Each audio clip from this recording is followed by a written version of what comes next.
Everybody, if someone could please raise their hand just so I know that my sound is working.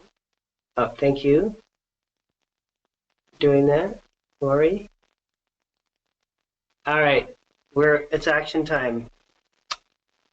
So I have a new approach we're going to try. We're going to talk about what it's actually like to be in my clinic.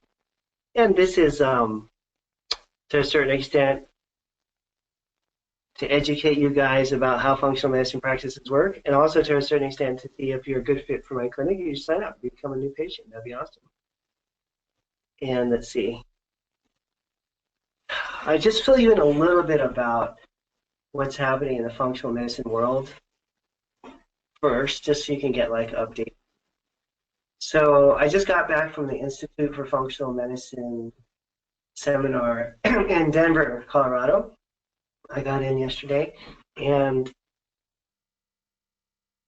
it's pretty inspiring to be around a group of hundreds of doctors who are really trying to pursue this work. All Institute for Functional Medicine courses sell out.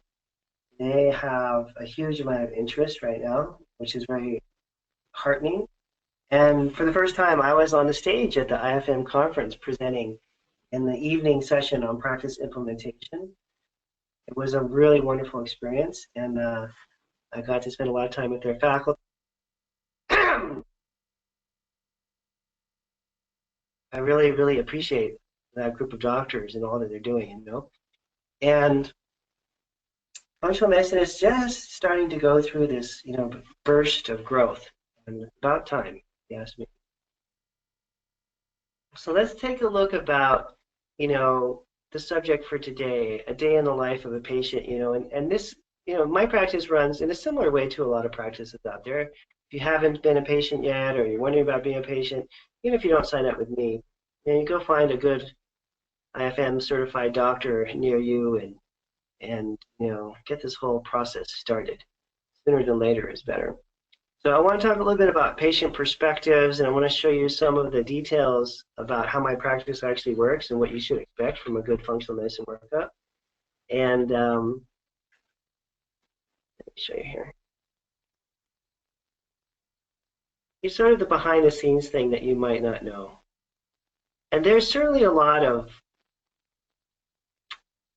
I don't know, not all functional medicine is good functional medicine. So, you want to be a somewhat discriminating patient and have a general sense of how this is supposed to work and what to expect. And I also want to show you some cases, real cases from my practice, okay? And so let's start with like expectations. Like in functional medicine, there's this patient perspective, which is that you have some pains or problems, you have some things you want to gain, you want to change, and then you have your life goals that you're, being held back from because your health isn't perfect. And then from the doctor's perspective, we have this whole other agenda going on, for better or worse. In functional medicine, there's this really big drive to figure out the underlying cause of your problem. So as a simple example, the underlying cause of your problem could be heavy metal toxicity and the fact that there's 80,000 toxins in the environment, and that everybody listening to this call is saturated with somewhere between 122 to 700 toxins. Every one of you guys. I am too. We all are, okay? So if the underlying cause of your depression, anxiety, or health problems is, toxin related, it may or may not make you feel better to detox. So treating the underlying cause for a lot of patients can make them feel worse.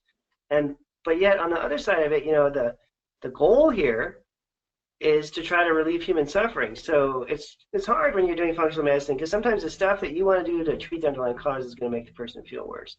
And so we always have this tension in functional medicine about getting the patient's goals met, relieving pain, making sure that you're achieving your life goals and whatnot, and still staying true to functional medicine and finding the underlying cause and treating it. So it's not an easy thing to do.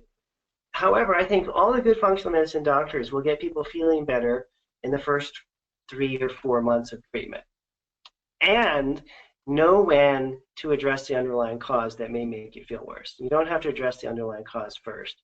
That's the weird thing about functional medicine is sometimes the most important thing that we treat is the last thing that we treat. And isn't it like that in life in so many different ways? You know, the really important things that you get out of a long-term relationship, you know, probably don't happen on the first date.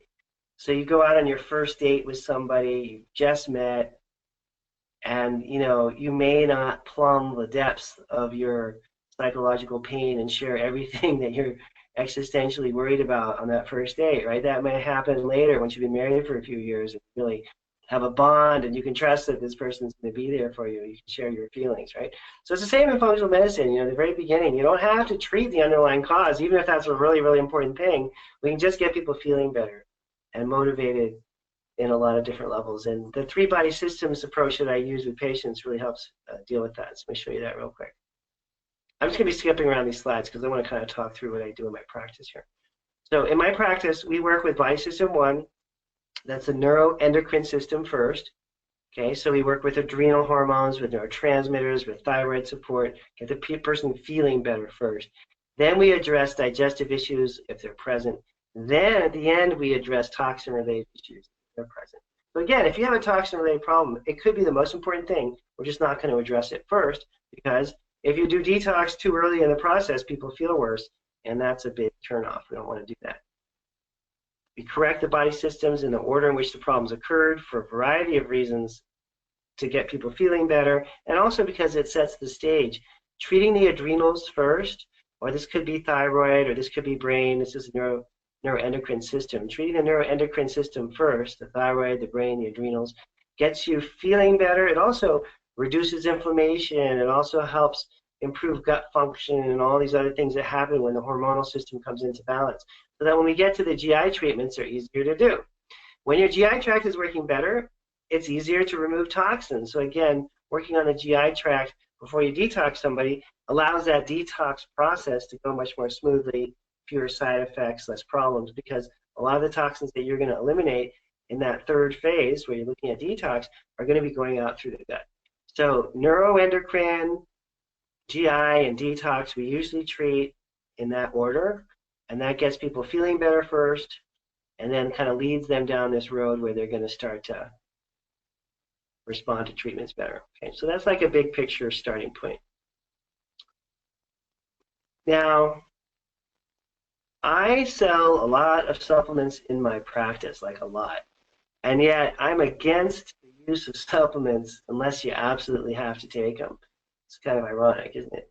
And so this is a really tricky one. Most of my new patients are taking stuff that they just don't need. They are. And they're taking things and they don't know whether they're working or not. And they're taking things because their friend told them they should or because it helped their friend. And I'd say 3/4 of the stuff I see people taking is a waste of money, waste of time. Most of the supplements people take aren't dangerous, but they're certainly not getting the job done. And so I'm just a really strong advocate of lab-based supplement programs. I know the labs are expensive. I mean, talking to me and ordering a bunch of labs is a couple $1,000s. There's no way around that, even before you've bought all your supplements. But the amount of money that people spend trying to get better and the amount of money they waste on supplements they don't need, if you could just gather all that money up and save it for a year, it would probably cover everything that I would charge you. And the efficiency of doing a lab-based program is totally worth the money up front to spend. You know, it's like when I had, this is true, I always think about cars because I'm like a car guy, right? And I love cars. When I had this problem. It was like a, what was it? It wasn't a really old BMW. It was I had a 1972 big BMW, but this was like a late 80s 19 BMW. So it wasn't like vintage, but it was old enough to not work very well. You know, and so it kept having this overheat problem. And I actually got stuck on the freeway like a couple of times. This was like serious overheating problem where you have to pull over and you're like, crap, I have to wait for a tow truck. And it's kind of dangerous because all these cars driving by you at 70 miles an hour. So anyways, I brought it in to my favorite BMW mechanic. I love this guy. He's really good. And he, first of all, changed the radiator. And then he changed all these hoses. And then he changed the water pump. And he just kept trying different things. And none of them worked. And at the very end of this whole process, thousands of dollars later, he finally changed I don't know, it was like the thermostat actuator button or some weird piece of part, and then all of a sudden it was fixed. And so the next time I got rid of that car, it was kind of not my favorite car anyways. Anyways, it's a long story. But anyways, that car went away. So when I got my next BMW, I went to Nat. Nat is my mechanic. And I looked at Nat and I said, it's got an overheating problem. And he looked at me, he remembered this last thing because it was painful for Nat to have to charge me that much money too, right? He was not enjoying the fact he couldn't figure this out on the first BMW. And I looked at Nat, he looked at me, and Nat said, the best thing, Dan, is if we just change the whole cooling system. It's going to be $3,500. And I just said, do it. So he did the radiator, the hoses, the pumps, the this, the that, the belts. He just like rebuilt the entire cooling system of this beautiful car. And it cost a fortune, but you know what? It just like finished the problem. And if you added up all this time and stress and tow truck driving fees and all the other stuff, it was probably cheaper than the first round of repairs. Okay, so getting this right the first time makes a big difference, and that's why I'm such a strong advocate of doing the testing. I want to show you some examples of how this works, because I've been in practice for long enough to know that I can't figure this stuff out without a test. How are you guys going to figure it out? Devoted my whole life to this full time. How are you guys going to figure it out?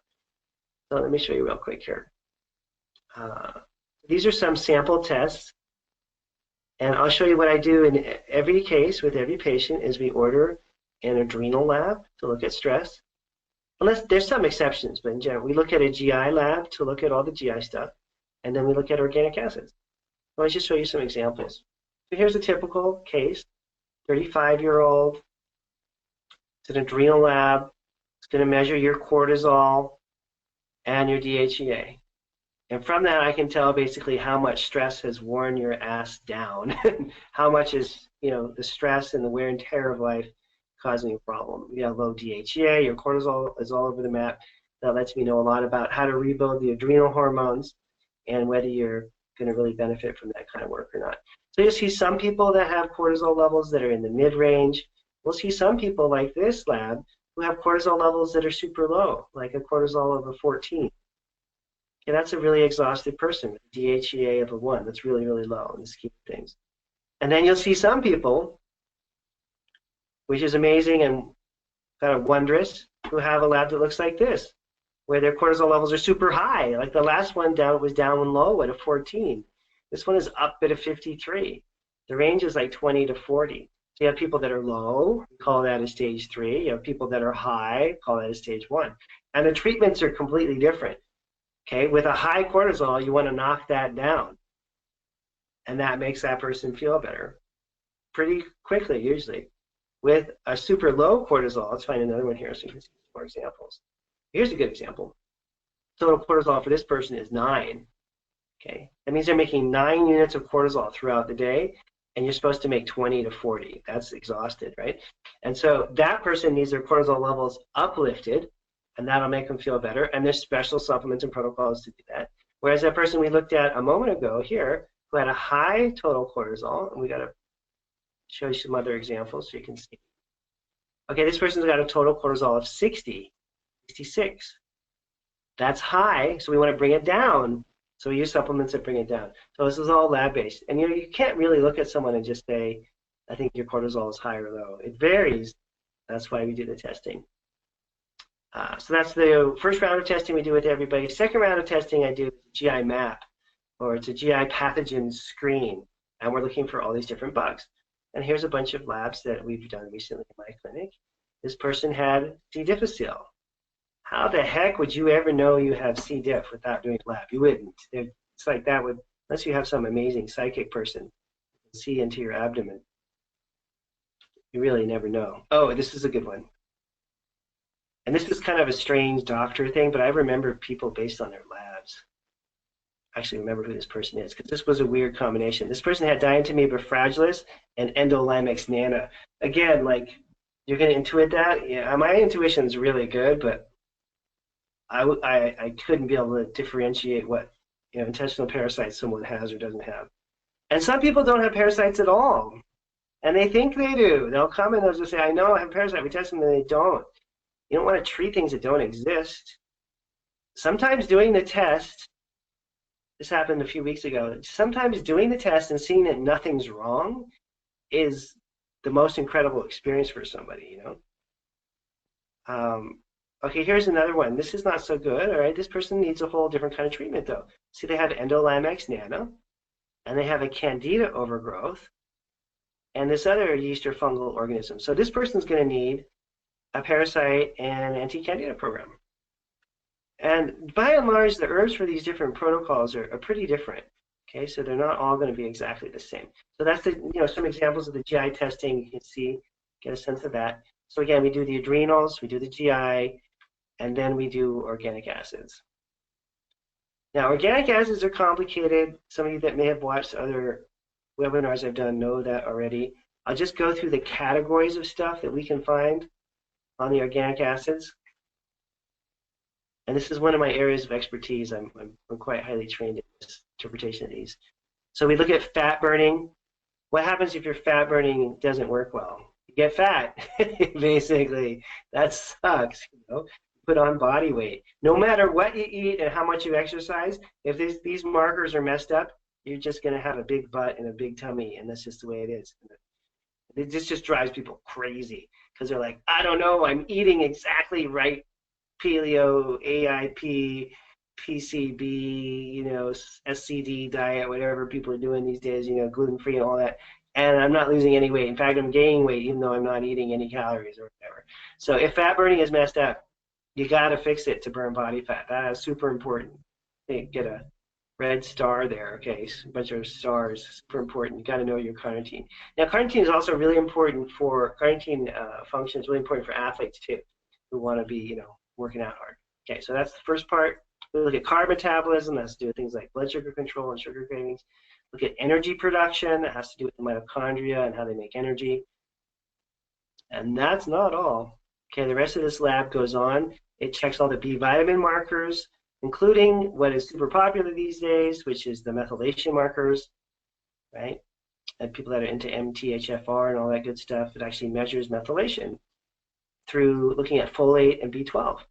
And then there's a neurotransmitter section, checks out all the different things going on in your brain, which is very important. Now, this gives me a moment to show off, perhaps.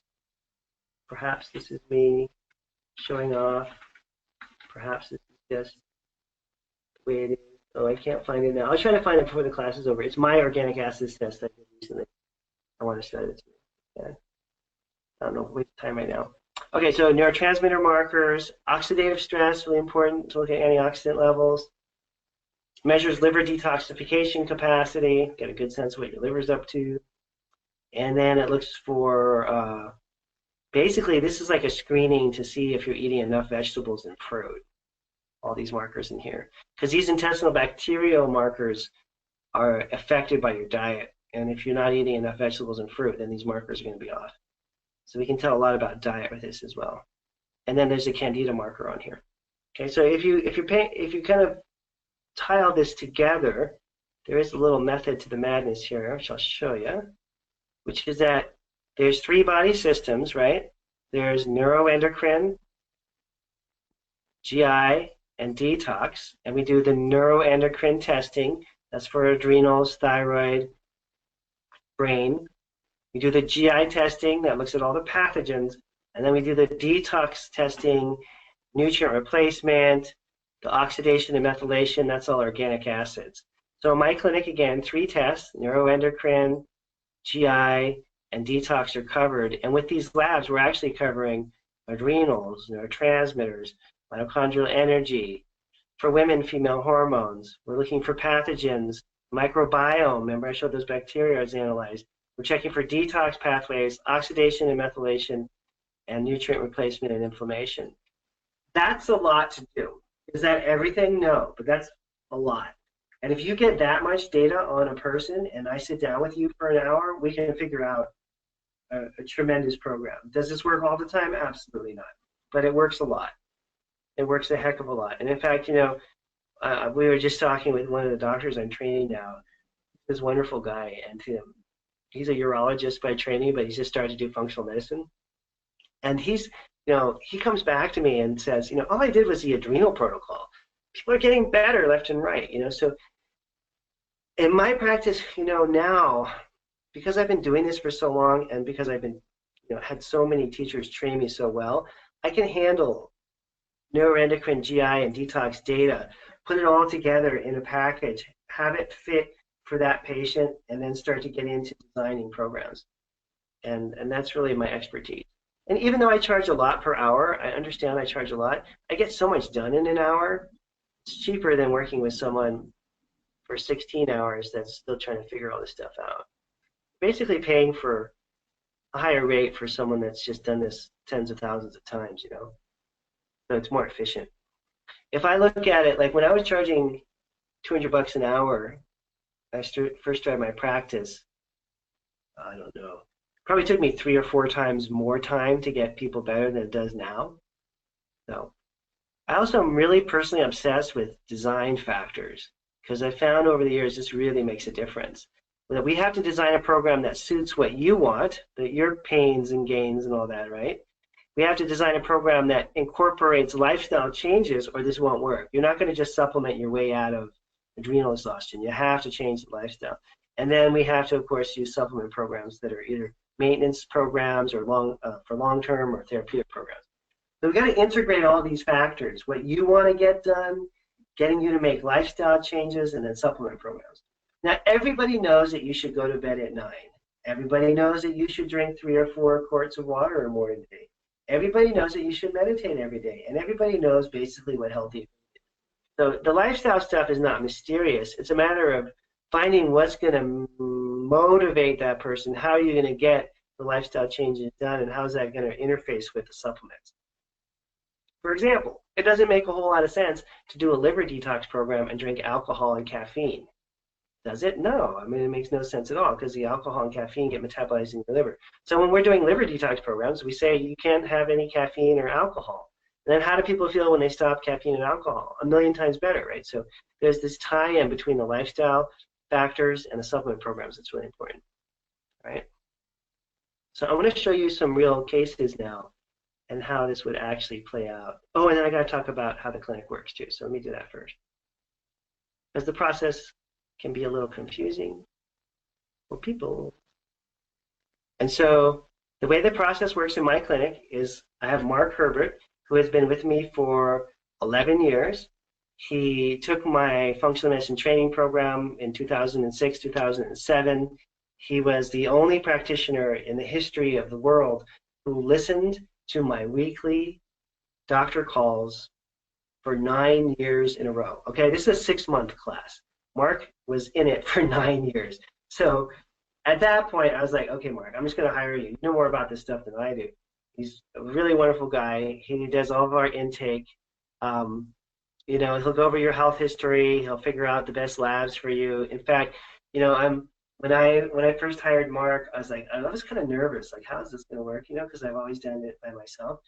We have better patient compliance. We have better and more accurate lab data coming in now that Mark is here. In other words, Mark is better at this first new patient hour than I was. Kind of take a little bit of an ego hit to say that because I thought I was like the best and no one could be better. Turns out I was wrong. So anyways, you talk to Mark first and he gets you straight and sort of sets up the whole process. And then after you meet with Mark, we send out, I review everything, of course. Mark and I email and talk, you know, for every patient. So I'm in the loop, although you don't talk to me first time right away. Then my office, once Mark and I agree on what should happen, office sends out an email with the labs that we're going to recommend. You buy the labs online, or you can call the office. And then you get your test kits, you mail them in, and then you schedule your consult to follow up with me. So I do all the follow-up, meaning follow-up means the labs are now in and we're trying to figure out what to do. And I do book up a little bit in advance, so you just schedule a little bit ahead of time. My office will help you with all that stuff. And then we get you a copy of the lab, and then we'll go over them together. And then I'll recommend supplement programs and lifestyle changes based on the labs. Now, I have a philosophy of all this too, which is that, people don't get better because they buy a bunch of supplements. That's just not how this whole thing works. People get better because they believe they can get better. They have a practitioner who finds out actually what's going wrong in the first place, me, they connect with me, they get the right supplements at the right time. You know, none of this stuff lasts for very long, 6 months to a year. None of these supplement programs are permanent, okay? That's my joke. We don't call them permanents, we call them supplements. They're supplemental, right? They're not, the better I do my job, the faster we get you off this stuff. And just depends on how sick people are. If I can do it in 6 months to a year, it's usually good. Some people take a little bit longer to get better just because they've been sick for so long. The process falls apart, you know, for some predictable reasons. Number one, patient makes no lifestyle changes, no matter how much I try to bribe them or talk them into it. Number two, patients start supplement protocols, but only does it for a month and then they stop. That doesn't work very well either. You have to have some consistency. You have to really want to do this. There's, what else are common reasons? Sometimes, well, it doesn't happen often, but sometimes you might just not connect with me. It just happened to a patient a couple weeks ago. Kind of sad. I mean, he didn't really do the program, but then he didn't really want to, and maybe it was my fault for not inspiring him. You know, so if people make the lifestyle changes, take the supplements, have a little belief that they can get better, then these things work really well. But again, I've been doing this for a long time. It's not like I was saying we're going to help everybody, but I help a lot of people. And if I can't help you, then what I try to do as best as I can is figure out who could. And at this point in my career, I'm very privileged to know pretty much all the top functional medicine doctors in the United States. So if you really have some weird genetic disorder that I just can't handle, 2 or 3 people I know that I can send you that'll figure it out. If you really have like the worst case of SIBO that ever existed and I can't figure it out, I know Alison Seebecker very well, who's the woman that created this whole SIBO thing. I know Bree Wieselman very well, who's one of the best SIBO treatment doctors I've ever met. So I'll just get you connected with the right person. The other day we had this young girl, 15-year-old, really severely depressed. I didn't even take her case. I just referred the mom to a psychiatrist I know that works with kids better, because the kid was already medicated. It didn't seem appropriate for me to jump in, you know. With someone who's suicidal and already medicated, that was way over my pay grade. So I got her connected with a really great psychiatrist that I know. So oftentimes I'm in this role of referring people out, and if I get a 15-year-old who's suicidal and overly medicated to a psychiatrist and she gets better, I feel like I did my job. I don't have to be the one that executes every treatment, right? I'm way past the point in my career where I have to have that kind of control. And one of the advantages of working with me is that I know when I can't help people, and I know who to direct people towards. And I'm really, really comfortable doing that. Whereas, you know, when you're in your first 5-10 years of practice, you know, it's hard to know who you can help and not help. You kind of hope that you can help everybody, you know, and you may not have like a deep referral network like I do now. And there's some real advantages to working with someone that's been doing this for a while. Here. That's the new patient process. Oh, then I'll show you a little bit about how the protocols actually work. What's actually like. It's not that bad. I mean, it's certainly not a painful experience. Most people like working with me. I don't yell at people or anything, you know. I'm pretty nice in general. Let's see here. I'll show you what a program is like. And I still do all these from scratch, and I know I could just make a template up or something and just tell it, but I feel like there's some benefit to me actually writing it down for you specifically, you know. I do every single program customized from scratch to this day.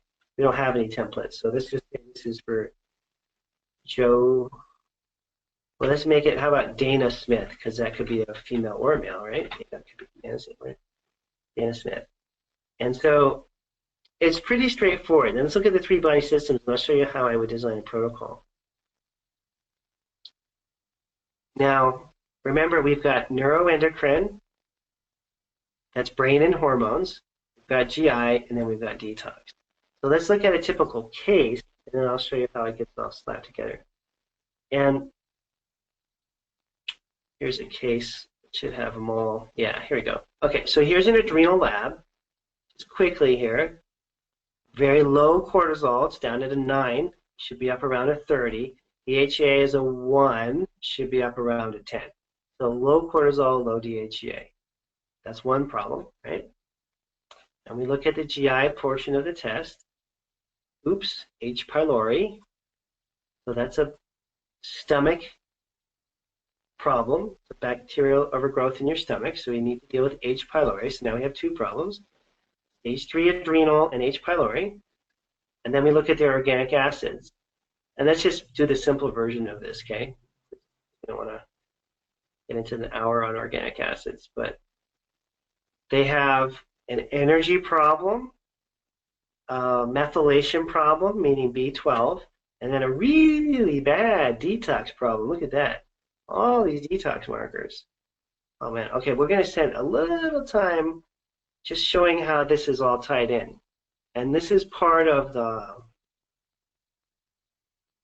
elegance of functional medicine. So here's a person with a lot of detox problems. That means that they're not getting rid of toxins. When toxins accumulate in the body, what do? They damage the mitochondria. So you're seeing the damage to the mitochondria here. And what's a nutrient that you need to detoxify? B12. So these are three different issues that are all the same issue. And I'll show you, I have a PowerPoint for this. So one of the things, and I haven't told my son this yet, but I say this every week, that one of the things that's going to be on my tombstone is that he had a PowerPoint for everything. I gotta tell Asa that. So I'm very proud of my son. I just visited him last weekend. He's at the University of Washington, St. Louis, and he has decided to be a math and physics major. He's in his freshman year, and he's doing really well. Really happy for him. Find the right PowerPoint. Here we go. So this patient had a detox problem. What toxins do is generate a lot of oxidative stress that damages your mitochondria. And again, just a quick little review here. When your detox pathways are messed up, and this lab showed these problems with phase 2 is not working well. You also see vitamin B12 is part of this whole process for getting rid of, there's B12 right there, for getting rid of toxins. So the toxins are building up because the detox pathways aren't working, and then those toxins are coming along and whacking the mitochondria. Now, how do I know all that? Because the lab says that. This is all one problem. That's the point. So here's the lab version of what I just described. Liver messed up. What does that mean? It can't get rid of toxins. Yikes. Toxins are hitting the mitochondria. How do you know? See these markers messed up. One of the nutrients involved in the liver, B12, the meat packet. These are not three different isolated problems. This is one integrated messed up problem coming from your liver, right? So let me show you how a program then would be developed around that. So let me write out the different variables we have so we're all on the same page. So here's a quick review. This person had stage 3 adrenal burnout. And that translates into low cortisol and low DHEA. This person had H. pylori overgrowth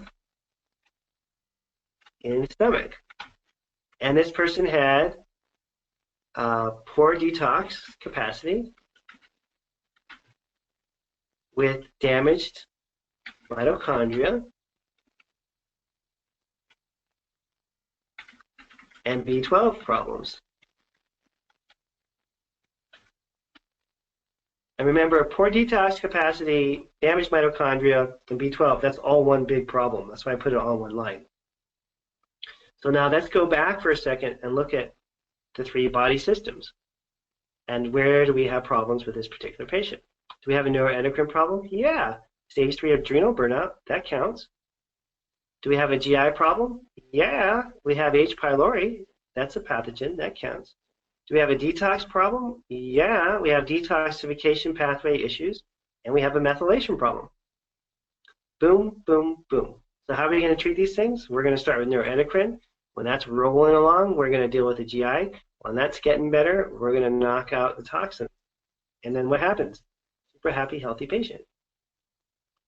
I just want to show you one more thing. For those of you that are kind of lab nerds that just really need to see that one more thing, I'm going to show you that one more thing because it's extra cool. Let's see.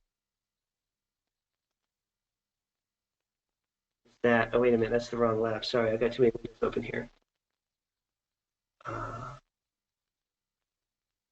Go.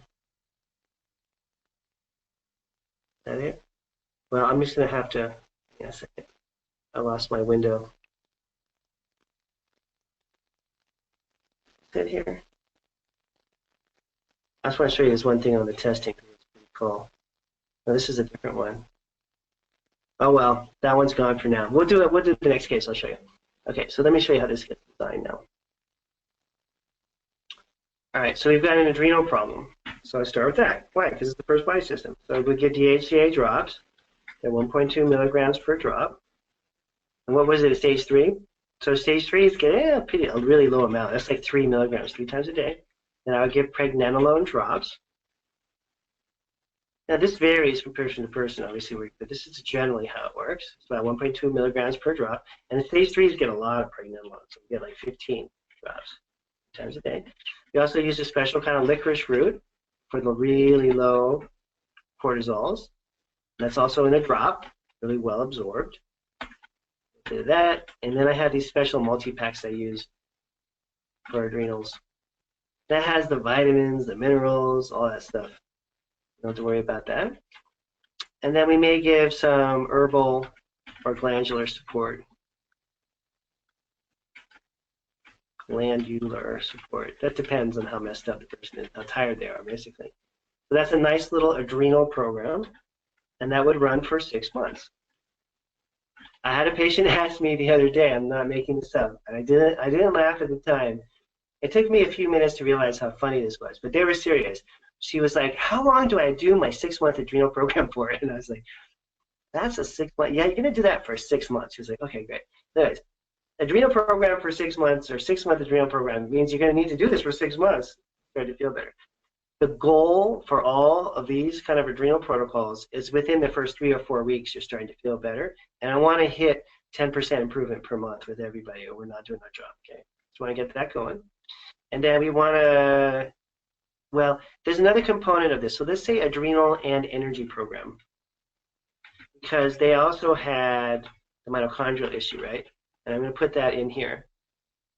So adrenal and energy program, that means mitochondrial energy. So I'm going to add your Renew 11 energy boost here. And that's specifically for mitochondrial energy. And I'm putting it in with the adrenal program because these are both going to be feel good, energizing, and I have, that's kind of the system that I use. So this kind of a protocol is going to get this person feeling like a normal human in a couple months. They should feel considerably better in 3 or 4 weeks. And we roll that out first. That's the first body system. Remember, body system 1, stage 3 adrenals, we start to fix that. Now, once that's in place, usually it's about 2 months later. 2 months later, start the H. pylori program. And for H. pylori, we'll just call this H. pylori. H. pylori, I have a really wonderful herbal combination I've used for 25 years. Did I make this up? No, they've been using the same herb for 2,500 years, literally, called mastica. And it's a 500 milligram capsule, and you take a boatload of that, and it takes a couple months to knock it out. And usually along with that, we'll give some anti-inflammatory stuff like DGL. And that's the whole H. pylori thing right there. Okay, but it doesn't start right away. Remember, we're going to do that second. Get the H. pylori cleared out. And then we're going to get to the fun part once the H. pylori is gone. Why did we wait? Because we wanted to get the digestion working, because your digestive system's going to be responsible for eliminating a lot of toxins. So then the detox protocol is going to be for 6 months. Well, 3 to 6 months. Let's be optimistic. And that's going to involve my Renew 12, and that's phase 2. Remember, this person had phase 2 liver detox, phase 2 detox product. Let's say we give like that, 3 and 3. And then usually for these more messed up liver cases, I'll usually give some liver support. That's Renew 2. This is herbs for liver support. And that's what their whole program would look like. Let's go through this again, and I'll do it in color so you can see. So remember, we start with neuroendocrine, That's the adrenal and mitochondrial program. What does that do? Boost up cortisol and DHEA, stabilizes your blood sugar, gets your energy better, your sleep better, your sex drive better, your skin looks better, you can exercise more, you feel more fit and vibrant. Kind of can't go wrong when you're working with the adrenals and mitochondria, okay? Then once you're like getting better and a few months has gone by, we hit that H. pylori and just get it out of your body. Get rid of the bad guy. Nuke it. It's gone. Hopefully you only do that once, 2 months, and it's over forever. It's gone. And then once your H. pylori is settling down and it's mostly gone, then we start the liver program and we start to detoxify. Okay, and those would be the different steps. And now, what I didn't talk about yet are the lifestyle changes that accompany all that. All right, and that is complicated. Yeah, I want to show this later. And the lifestyle, I don't want to get into that now. It's complicated, but I have to somehow figure out getting the person to bed earlier, meditating, exercising more, exercising less, eating different foods, eating the same foods, getting off that crazy diet, getting on a crazy diet, getting your mother-in-law to move out of the, basement apartment in your house, getting your mother-in-law to move into the basement apartment in your house if she's sick. Whatever it is, you're caring for a spouse that's dying, your child was just killed, your husband is a drug addict, you just lost all your money, you just made a ton of money. I mean, every day we hear these stories, And so the lifestyle changes are customized based on what's going on for that person and what they do. And honestly, sometimes it's a matter of joining a prayer group. Other times it's a matter of stopping all caffeine. It just varies. And part of the magic of this is me helping you figure out what are the lifestyle changes that are going to make a huge difference right away. But this is a typical program. None of the stuff isn't done all at one time. It's spread out over time. You start off with the adrenal protocol. A few months later, you do the H. pylori thing. When the H. pylori thing is done, then you start to liver. And you have to make it. I have to make it doable, so it's not this overwhelming, crazy town experience. Okay. All right. So let me show you again here. Labs. I'm going to close down a few of these windows so I don't get overwhelmed. Maybe I'll show you, let me show you one other, we got enough time here, yeah, okay. So let me show you one other case, but it's kind of a little different, not exactly opposite, but substantially different. Okay, so here we go.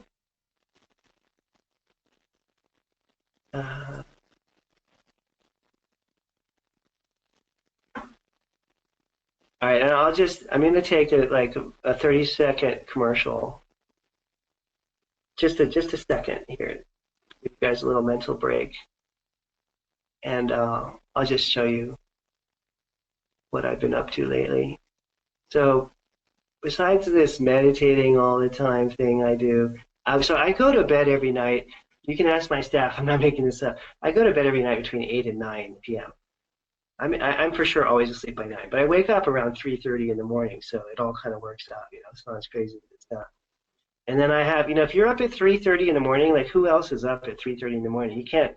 I can't text people. I mean, I can email people, but who would want, it's kind of weird if you start getting email, if, I email a patient or a doctor at 3 in the morning, they're just going to think I'm a little crazy, so I don't email. So basically, I'm stuck by myself alone at 3 in the morning, and what are you going to do? So I meditate for a couple of hours, and basically do that every day, except when I'm traveling.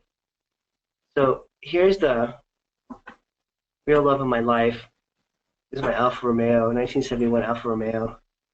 So this is not a rational thing, but I took this car and we completely ripped it apart and rebuilt it. And it's really, really fun to drive now. I finally got it running. It took about a year and a half. But man, it just is humming along now. And it's just like flashback to 1971. You can smell the oil burning, the brakes don't work that good. And I mean, it's all rebuilt, but it's just like old, kind of like me. And it's just a beautiful thing to behold, though. So anyways, that's one of my great passions in life, was rebuilding that thing. And then just because I could, I went out and I bought a used Alfa Romeo 4C, that 4C right there, which is just, it's also an Alfa Romeo. It's obviously a brand new car, Well, it was used. It was 2 years old when I bought it, but it only had a couple hundred miles on it. And this thing just hauls ass. So I don't know. I don't even drive. I ride my bike to work every day. I hardly drive at all, but I have all these cars. It's kind of silly. And I understand that it's silly, but that's just one of the things that's, as my ex-wife says, she knows me so well. She's like, she said this to my son a couple years ago, and she's like, well, your dad is really careful about money, Asa, except for two things. And my son said, yeah, cars and bikes. And she was like, yep, cars and bikes. Okay, so here's another case. Now we've got a normal adrenal lab, normal DHEA, holy moly, normal cortisol. This person is not in adrenal exhaustion, so just cross off the whole adrenal theory. That's really important to know. You could do adrenal supplements forever. And in fact, look, this woman, her progesterone is good, her estrogen is good. She didn't have a hormone problem. But is there a GI problem? Yeah. So dientamoeba fragilis, that's not a good thing. That's an infection in your intestinal tract. That's going to really screw you up. And then let's look at her organic acids. Okay, now we're talking. Remember, the adrenal labs were normal, but of course she's incredibly tired. So what's going on with this person is energy production markers. It's the mitochondria, not the adrenals. So how are you going to know that? Because the symptoms are identical. And me being an adrenal treatment guy, I would treat adrenals all day long if I could, but when they're normal, you got to just give that up. And look how many markers are positive for 1, 2, 3, 4, 5, 6. And some of them are very high, which is a very bad thing. So major mitochondrial problem. The detox indicators are not very good either. Remember, we talked about that in the last case. There's a connection between these two things. So let me show you a little bit of detail again for the lab geeks out there. Now, how hard is this? Let me just blow it up so you can just see it really clearly. Adrenal labs were normal. How do we know they're normal? Because the DHEA was an 8 and the cortisol was almost a 30. The numbers are normal. But look at this. There's nothing normal about this. You cannot miss these black dots in the red zone. That's bad. Black dots in the red zone. That's bad. The red H's kind of give a little bit away. And even the markers that are normal are pretty high. So this is a mitochondrial system that is just in bad shape. When these numbers are high, it means the mitochondrial production of energy is failing. Okay? So the higher these go, the more messed up that person is in terms of energy production. And in fact, on this particular test, what we can tell is there's a genetic component to this problem. Okay? And the way you can tell that is when the numbers reach a certain elevation above the reference range, it becomes statistically impossible for it to be a nutrient deficiency. So this is what my teacher, Richard Lord, would call a functional genomic energy problem, meaning this person was born with poor functioning mitochondria. That number there gives that away. It's a genetic problem. It doesn't change what you do in terms of treatment. It's just kind of cool to know that you were born with this. You didn't necessarily even do anything wrong. Okay, so we had a genetic issue there with the mitochondria, and then this is the most catastrophic thing that can happen on this particular lab is that the sulfate marker drops low. If sulfate drops low, very bad. Means that you don't have glutathione to protect your tissues. So a low sulfate is not so great. And remember what we said earlier, that when the liver is not in good shape, this is a detox marker, sulfate, the liver is not in good shape, you're going to have trouble protecting your mitochondria. This person has a genetic tendency to mitochondrial problems, plus they got the low sulfate, so they're just walking through a world of pain with their mitochondria. Let's just look at the mitochondria real quick, a little reminder. What does that really mean? And let me show you some mitochondrial pictures. Well, actually, this is different, but let me just show you while we're at it. We'll look at the mitochondria in a second, but hang on a second. Let me just show you here. This is helping you guys see how this all works. It's what I do all day, every day with patients, okay? Neuroendocrine system. Was there an adrenal problem? No. Was there a neurotransmitter problem? No. Was there an energy problem? Yes, yes, yes. Mitochondrial energy problem. Remember, every one of those markers was high or borderline high. Was there a GI problem? Yeah, Dientamoeba fragilis. Was it H. pylori? No, totally different treatment. Was there a detox problem? Yeah, worst possible problem. Detox indicator called sulfate was low. So this person has a mitochondrial problem, intestinal parasite, and the sulfate is low. Those are the three things that we want to work on. And then I'll just show you one more series of pictures here. We've got about another 5-10 minutes. We can knock off for the night. You guys can go back to your regular lives. I just want to show you what happens when the mitochondria are messed up. When the mitochondria are this messed up, it means that you're not making energy very effectively. And so that means that you're going to put on body fat, which is unsightly, and you're not going to have the energy to fuel your brain and your muscle. This person is not making ATP. Remember all these markers we saw that were high? Means that this system of the citric acid cycle is not working properly. All right, so what do you do about all that? Well, we said there's 3 problems with this person. And let's, I guess we should start from scratch, huh? They don't have an adrenal problem, so that's kind of convenient. And let's put up a new one here. Yeah, a second. Please. So the thing is interesting to me is that you can't tell what's going on. Let me put it this way. The longer you do this job, the less you trust just guessing. You can't tell what's happening with somebody until you really get in there and do the labs. Because that mitochondrial exhaustion pattern that we're seeing in this patient can be exactly the same set of symptoms as the adrenal exhaustion stage 3 thing that we saw in the first person. You can't tell.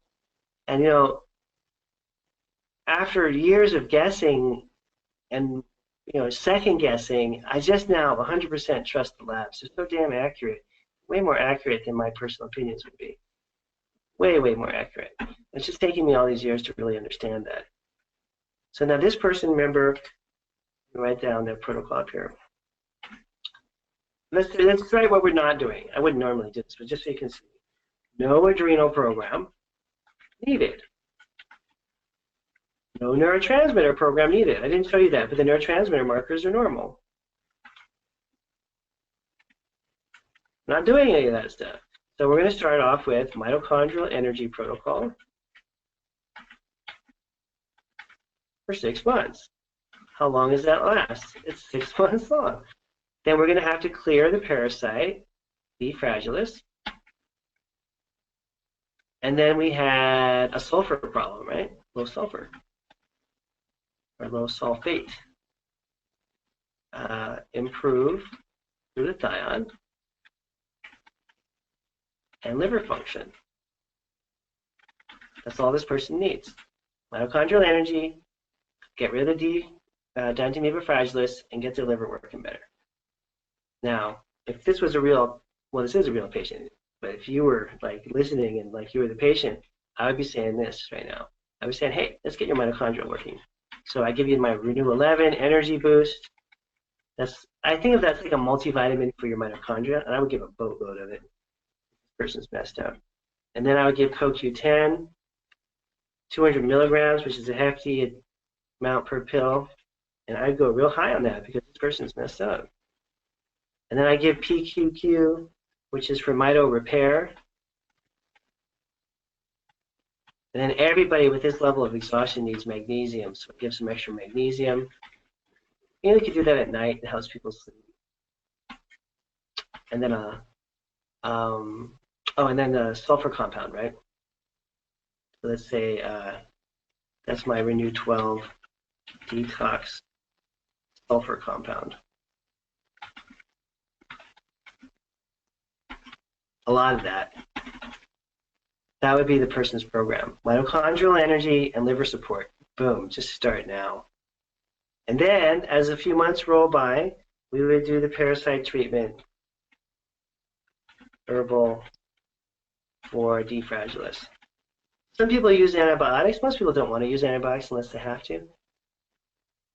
And so actually, let me change the order on this around a little bit because it would be more like this. It would be mitochondrial energy program for 6 months, low sulfate, get the liver working right away, and then after 2 months, clear the dentamine fragilis.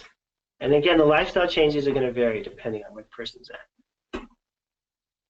Let me show you one more time. How do I know all that stuff magically? Well, there's a sulfate marker that's low. That's important. That means the liver's not working properly. And then the other one was like a no-brainer, right? You couldn't miss that. But you'd be amazed. Doctors get confused by this stuff. They really do. Complicated. But these energy markers are all bad. They're all high. You know there's a big mitochondrial energy problem. Even though I based my whole career on adrenal programs, that's why we do the testing. It's not up to what I think your problem should be. It's up to what the lab says. And this is a normal adrenal profile. The person had normal DHEA. It's at an 8, almost a 9. Cortisol is normal. It's 27, almost a 30. There's one low level here, which we could probably deal with by getting them to eat a healthier breakfast. So this is a normal adrenal lab. You don't treat normal.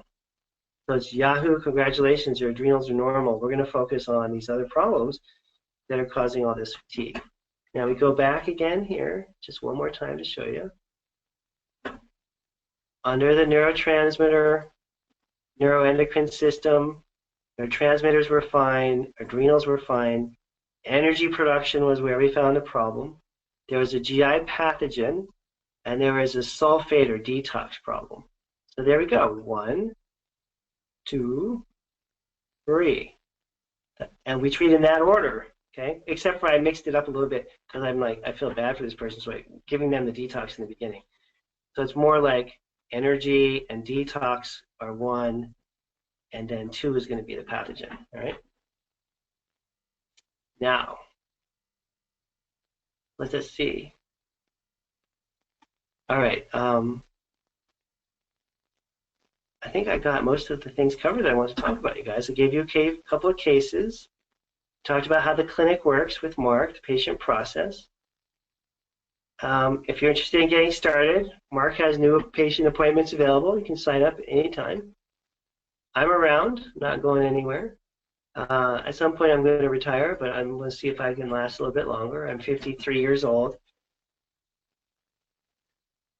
You know, I think most doctors like me retire in their 70s. Some of them make it to 80. Not a whole lot of people are actively practicing in their 80s. So that means you got, I don't know, maybe 17 years. But don't wait that long to schedule. You know, if you're not feeling very good, you could schedule now.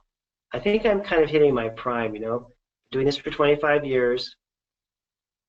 I kind of have made all the mistakes that you're going to make by now. I don't make mistakes very often. You know, some things I don't know, but my mistake level is really pretty low now. And I think you want to catch doctors. If you don't work with me, you want to catch doctors not at the very beginning of the career, like the first 5 years. Everybody that does this is just perpetually. So, you know, find someone with a little bit of experience. Or if it's a younger doctor and they're in their first 5 years, if you're really attracted to their personality and you feel like they're really smart, then sometimes a really smart young doctor who's only been doing this a couple of years can be better than an older, slightly burned out gentleman, just myself, right? So you kind of got to judge all that. If they're young and super smart and they're really into it, then that's good. If they're older and burned out, not so good. So I think it's as much the sort of vitality and level of interest of the doctor. Because the younger doctors in the first few years, if they're super smart, they'll figure things out if they're really dedicated to you and they want to, you know. But sometimes you get more attention that way. So avoid people who are burned out, and if they're older, just make sure that they're still in that enthusiastic phase of life and that they're not overwhelmed and, you know, not kind of fading out on their energy. They're still kind of taking care of themselves and they're physically healthy. They look like they can, you know, handle somebody who's sick. All right. All right. So we have an extra 1 minute. I'll open it up for questions. We have one question that came in. That's kind of convenient. And the question is from Francine is, do you test for thyroid along with the adrenal panel? And so, yeah, so part of the neuroendocrine system is checking also for female hormone imbalances, thyroid hormone imbalances, neurotransmitters, adrenals, mitochondria, all those things. And that is something that we often do, although not always. We don't always do all of them. All right, so I'm going to wrap it up for tonight. Thank you guys very much for joining us. We're going to start doing these once a month again, routinely. I got a little slack for a while, but we'll have another free patient webinar next month. I hope you join us for that one as well. Okay, bye for now.